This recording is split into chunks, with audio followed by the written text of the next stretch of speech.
காவல்துறை மந்திரி கட்டுப்பாட்டில் இயங்கிக் கொண்டிருக்கும் காவல்துறை தேவேந்திரகுல சமுதாய இளைஞர்கள் மீது மக்கள் மீது அதிகமான பொய் வழக்கு போடுவதால் என்ன நடந்துச்சு? ஒன்றுமே நடக்கலை. என்ன நீங்கள் எஃபெக்டிவ் மெத்தட்ஸ் எடுத்துட முடியுமா? இளைஞர்கள் மீது நீங்கள் பொய் வழக்கு போடுறதுனால அவனை நீங்கள் நல்வழிப்படுத்துறன்னு நினைக்கிறீங்களா? எப்படி நீங்கள் நல்வழிப்படுத்த என்ன நீங்கள் நல்லொழுக்கம் சொல்லிக் கொடுக்குறீங்க? எங்கே நீங்கள் அவனை திருத்தக்கூடிய வேலையை செய்கிறீங்க? அங்கே பொய் வழக்கு மட்டும் போட்டு நீங்கள் ஜெயிலில் அடைக்கிறதுனால அவனோட மனநிலை என்ன மாறிடுது?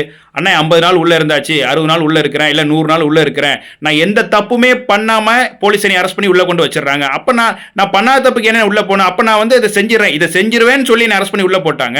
அப்போ நான் அதை செஞ்சுட்டே போகிறேன். ரெண்டுக்கு எனக்கு ஒரே பனிஷ்மெண்ட்டு, ஒரே கேஸு, ஒரே வழக்கு. என் வாழ்வாதாரம் போச்சு, என் வாழ்க்கை போச்சு, எனக்கு ஹெச்எஸ்ல சேர்த்துறாங்க, அதில் சேர்த்துறாங்க. அவன் லைஃபை ஸ்பாயில் தான். அவன் வாழ்வாதாரம் பாதிப்படைஞ்சு அவன் வாழ்க்கை இழந்து அவனை ஒரு விளிம்பு நிலையில தள்ளி அவனை சூசைட் பண்ணணுங்கிற நிலைக்கு தான் நீங்க தள்ளுறீங்களே தவிர்த்து அவனை திருத்தக்கூடிய வேலையோ இல்லை ரிஃபார்மேட்டரி ஒர்க்கோ இந்த காவல்துறை செய்யலை. இந்த அரசாங்கம்